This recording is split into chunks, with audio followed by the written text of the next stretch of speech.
The cry for help the morning sun cast long shadows across the crystalline spires of Zephyr Research Colony as Dr. Marcus Chun made his way through the biolabs. The alien architecture never failed to amaze him, even after 3 years of working.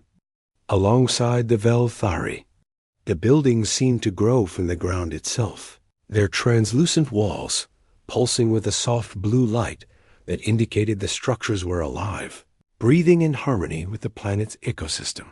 Marcus paused at the observation deck overlooking the main research facility. Below him, dozens of scientists from both species worked together in perfect harmony.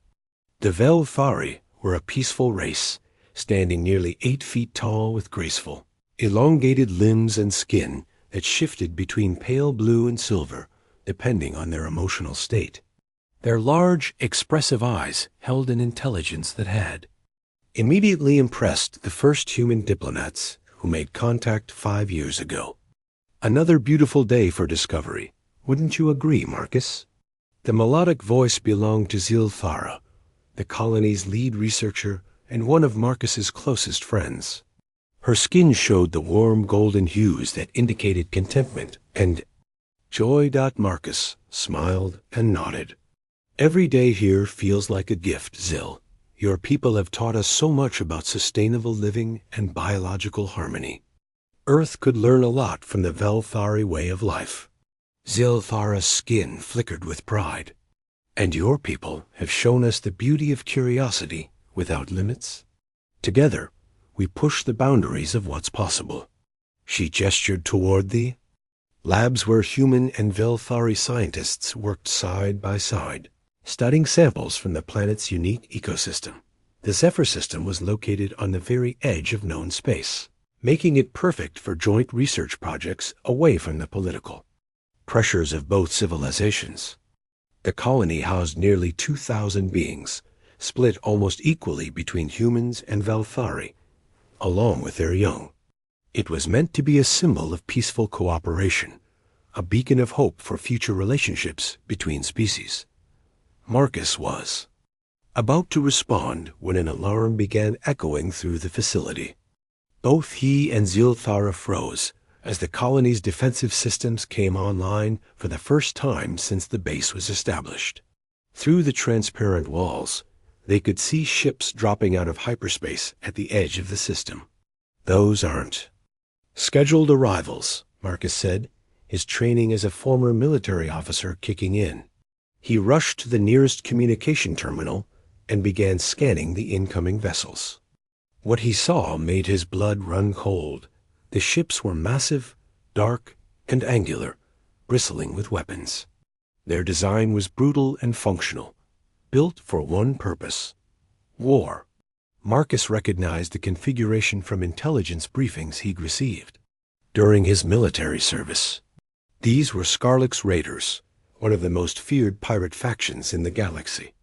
Zil, you need to activate the evacuation protocols now, Marcus said, his voice tight with urgency.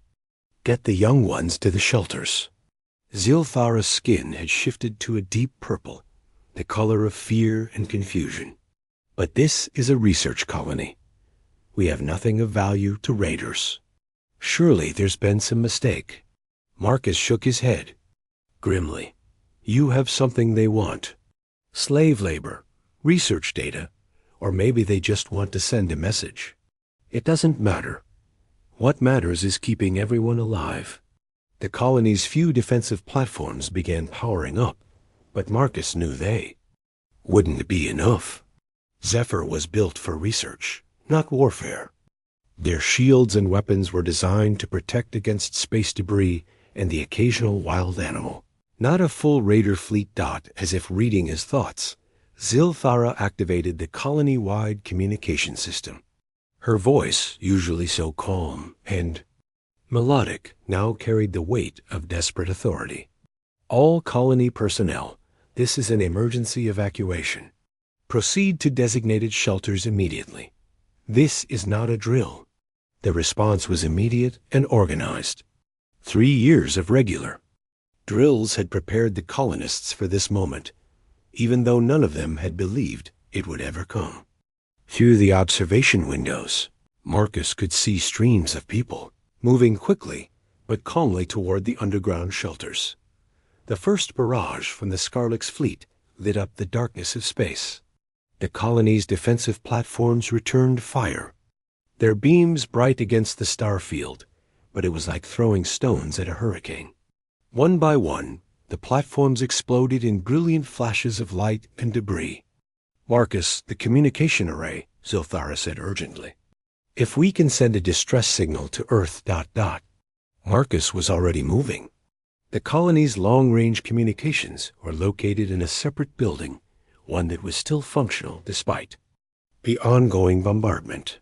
He raced through corridors filled with fleeing colonists, dodging falling debris as the raiders' weapons found their mark.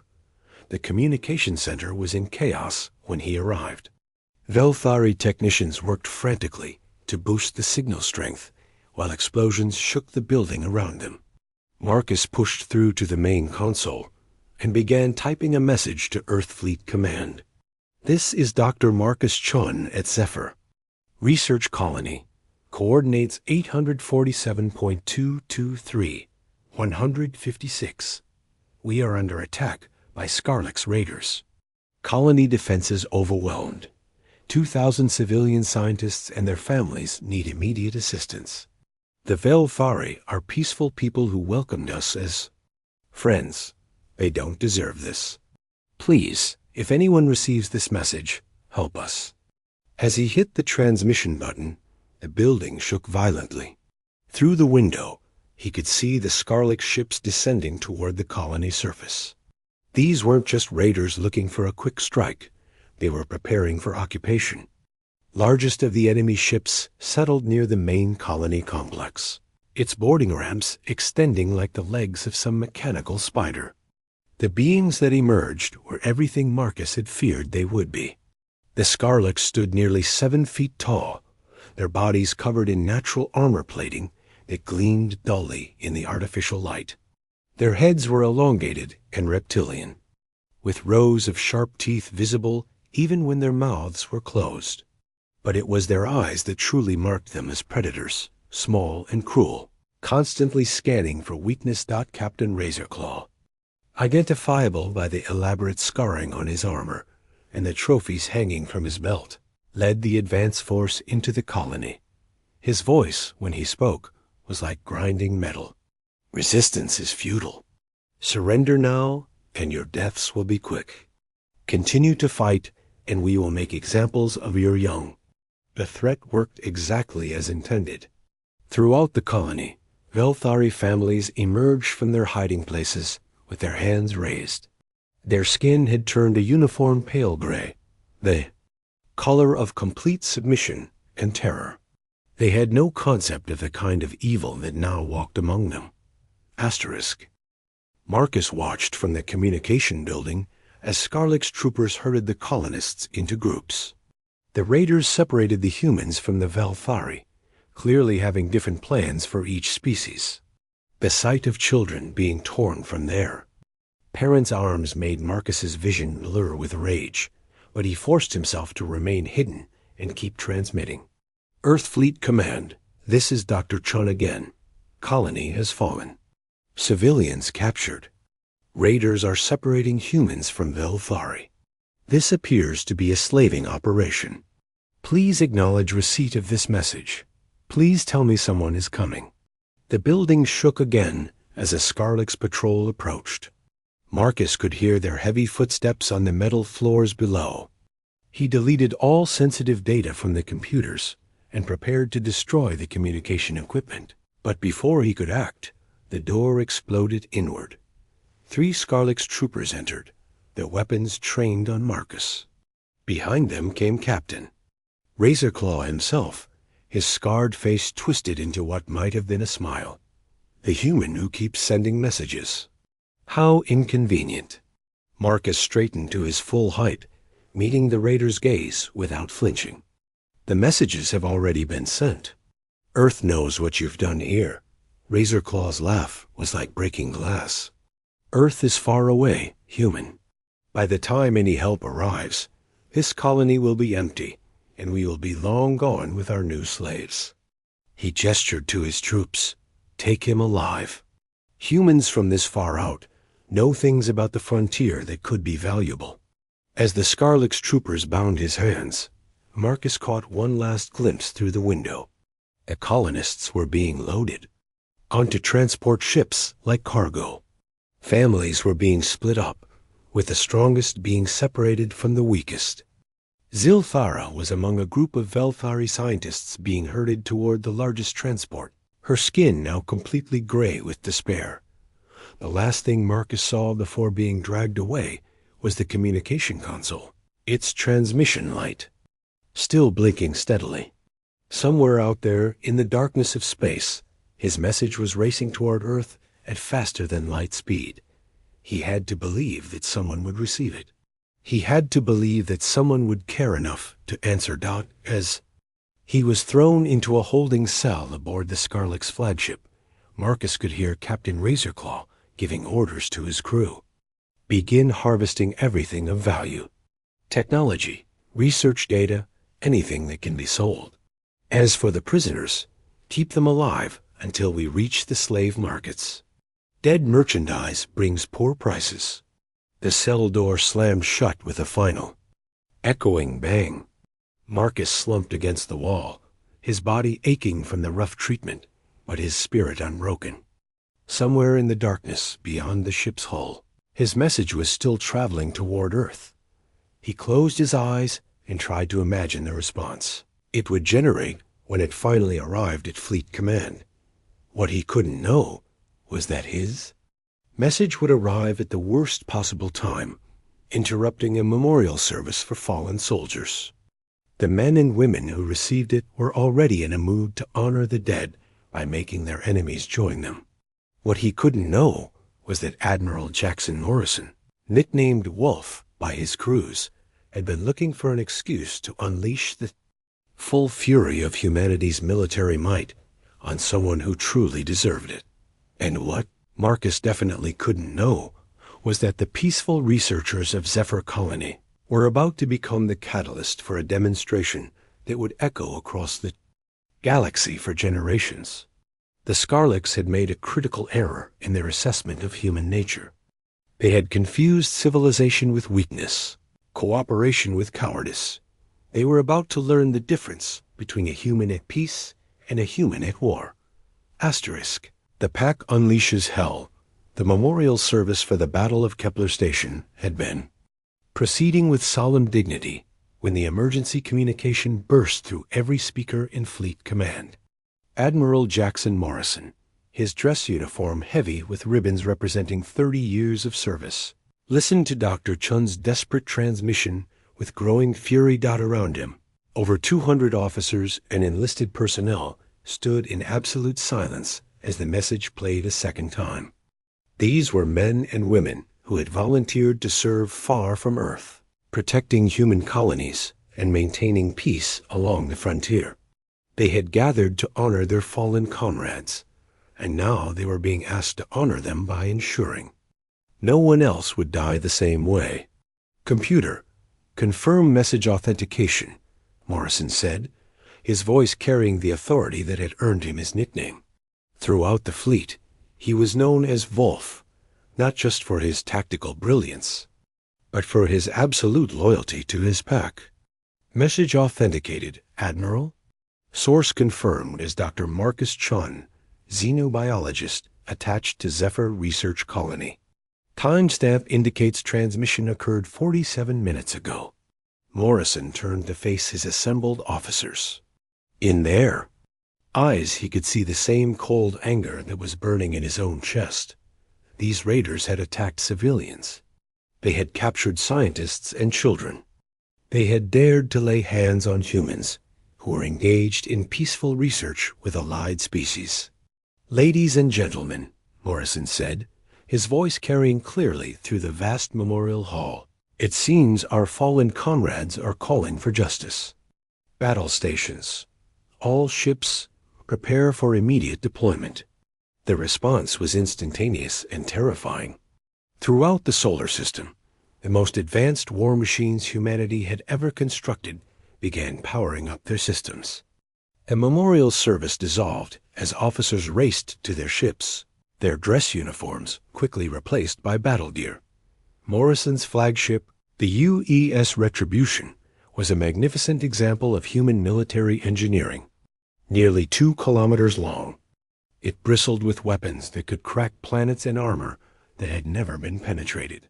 Its hangars contained fighters flown by pilots who trained constantly for exactly this kind of mission. But more importantly, it carried Marines who had earned their reputation as the most feared boarding troops in known space. "Admiral on the bridge," announced Lieutenant Sarah Rodriguez as Morrison stepped off the elevator.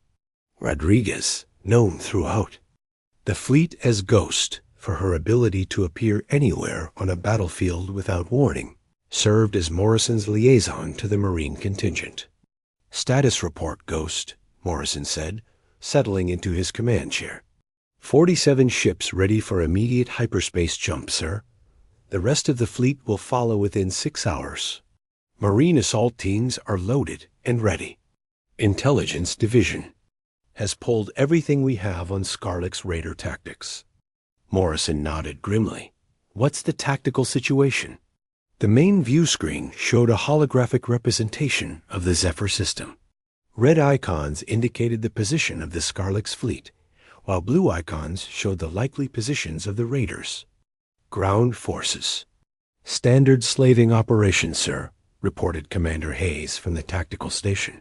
"They've overwhelmed the colony's defenses and are likely in the process of cataloging and loading prisoners. Based on known Scarlex patterns, they'll remain in system for another 18 to 24 hours before jumping to their base. Time to intercept? 14 hours at maximum hyperspace velocity, sir." Morrison smiled, and every officer on the bridge recognized that particular expression. It was the smile of a predator who had found his prey. "Excellent. That gives them just enough time to get comfortable. All ships, hyperspace jump in 60 seconds. The jump to hyperspace felt different this time. Usually, the translation between normal space and the faster-than-light dimension was smooth and barely noticeable.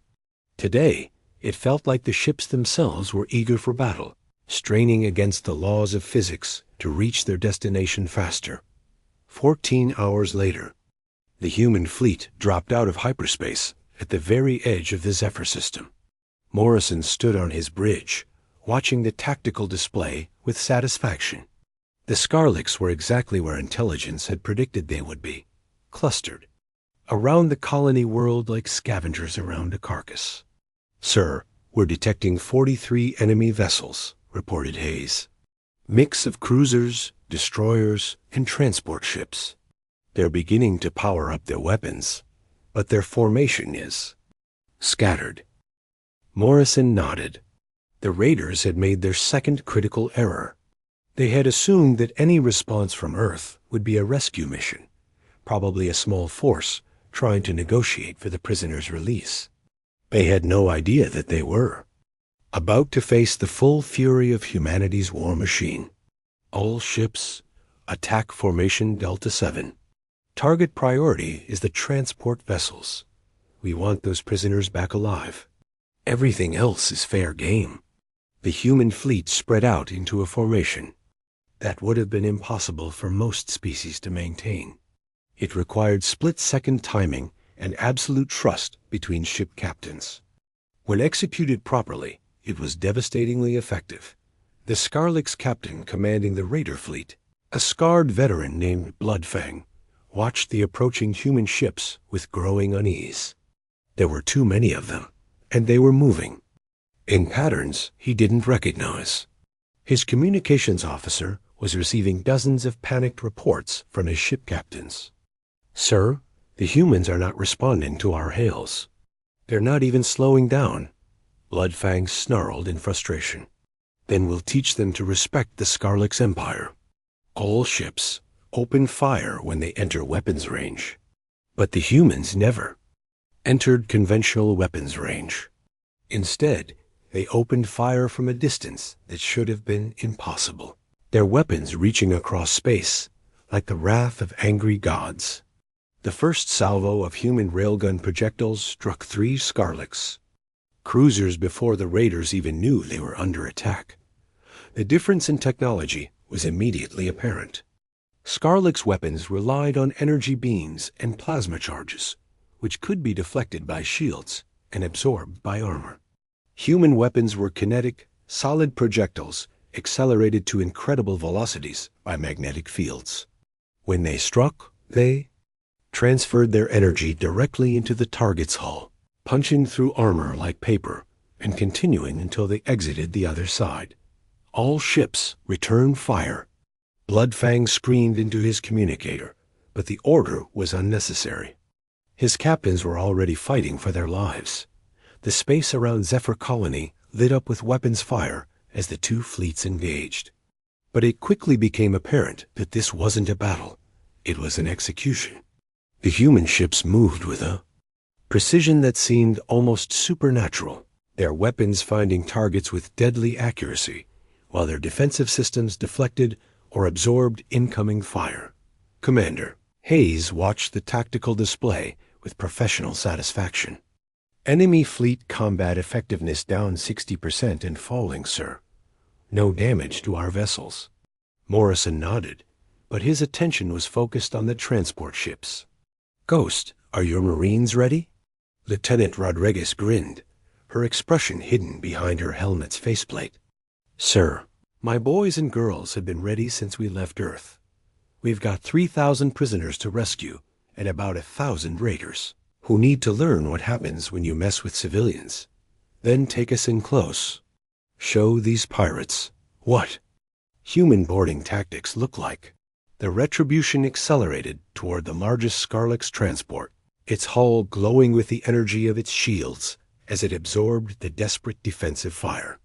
Behind it, a dozen other human ships moved to support the boarding action. Captain Razorclaw was in the middle of interrogating Dr. Chun when the first human breaching pods slammed into his ship's hull. The impact sent him staggering, and the ing-tang lights flickered as the ship's power grid struggled to maintain stability. What was that? He demanded of his communications officer. Sir, human boarding parties. They're cutting through the hull in 17 different locations. Razorclaw felt a chill that had nothing to do with the ship's failing life support. He had heard stories about human Marines, but he had dismissed them as propaganda designed to frighten enemies. Now, as he listened to the sound of cutting tools working through his ship's armor, he began to understand that the stories might have been understated. The first human Marines through the breaches moved like demons. Their black armor was covered with sensor equipment that allowed them to see in complete darkness, through smoke, and around corners. Their weapons were compact but devastating, designed specifically for close-quarters combat in ship corridors. But it was their tactics that truly terrified the Scarlet's defenders. The humans didn't charge forward like most species would. Instead, they advanced with methodical precision, clearing each compartment with movements that seemed almost choreographed. They anticipated enemy positions, moved to counter-defensive strategies, and coordinated their assault with a skill that spoke of endless training and absolute confidence. Lieutenant Rodriguez led the assault on the ship's detention level, where the human prisoners were being held. She moved through the corridors, like her call sign suggested, appearing from shadows and striking before the enemy could react. Behind her, her squad followed with the same deadly grace. The Scarlet's guard at the detention center fired wildly when he saw the approaching humans, his plasma rifle painting bright streaks across the corridor walls. But Rodriguez was no longer where his weapon was aimed. She had rolled left, bounced off the wall, and come up behind his position in a move that defied several laws of physics. "You picked the wrong species to mess with," she said, her voice distorted by her helmet speakers. The guard had just enough time to register her words before her weapon fired. Marcus Chun looked up as his cell door exploded inward. For a moment, He thought the Scarlets had come to execute him. Then he saw the black armor and the human military insignia, and he felt tears of relief streaming down his face. "Dr. Chun, I'm Lieutenant Rodriguez, Earth Fleet Marines. We're here to get you home." "The colonists," Marcus said, struggling to his feet. "The Velthari, they have families, children." "We know, sir. That's why we brought the entire battle. Group, every prisoner will be recovered." Throughout the transport ship, similar scenes were playing out as human Marines located and freed the captured colonists. The Velthari prisoners were in shock, their skins cycling through colors of confusion and disbelief. They had been certain they would never see their home world again. On the bridge of his flagship, Admiral Morrison watched the rescue operations with grim satisfaction. The space battle was over, the Scarlets' fleet reduced to floating debris, and a few ships attempting to flee. But Morrison wasn't finished yet. "Communications. Open a channel to all surviving enemy vessels." A main screen showed the bridge of a damaged Scarlets cruiser. The captain, his armor cracked and his face bleeding, stared at Morrison with a mixture of fear and defiance. "I am Admiral Morrison of the Earth Fleet," Morrison said, his voice carrying the weight of absolute authority. "You attacked a peaceful research colony. You captured civilians, including children. You tortured prisoners of war." The Scarlets captain tried to speak, but Morrison continued without pause. "Let me be very clear about what happens next. You will surrender immediately and submit to trial for war crimes. Any ship that attempts to flee will be destroyed.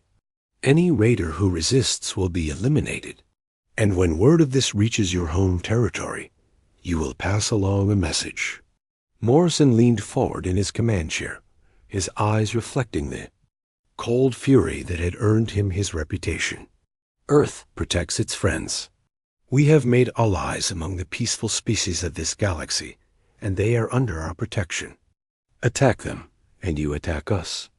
Enslave them, and you declare war on humanity.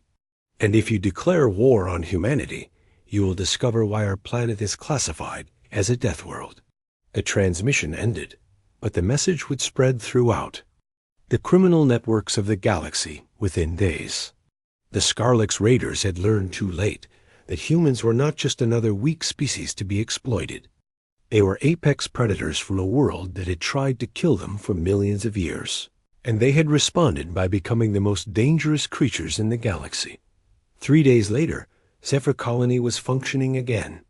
Human engineering teams had worked around the clock to repair the damage, while medical teams tended to the rescued prisoners.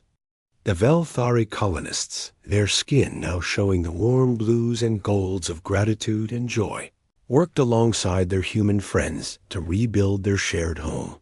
Dr. Chun stood once again on the observation deck, watching the sun set over the crystalline spires. Beside him, Zilthara gazed at the human ships still patrolling the system, ensuring the colony's safety. Asterisk. "Your people," she said, her voice filled with wonder. "They came so far, risked so much, just to save us." Marcus nodded, understanding for the first time what it truly meant to be human. "That's what we do," he said simply. "We protect our pack." In the depths of space, Admiral Morrison's fleet began the long journey back to Earth, but they left behind more than just rescued colonists and repaired buildings. They left behind a message that would echo across the galaxy. Humanity had arrived as a major power, and they would tolerate no threats to those under their protection. The age of human dominance had begun, not through conquest or expansion, but through the simple act of standing up for those who could not stand up for themselves. The galaxy would never be the same. Asterisk.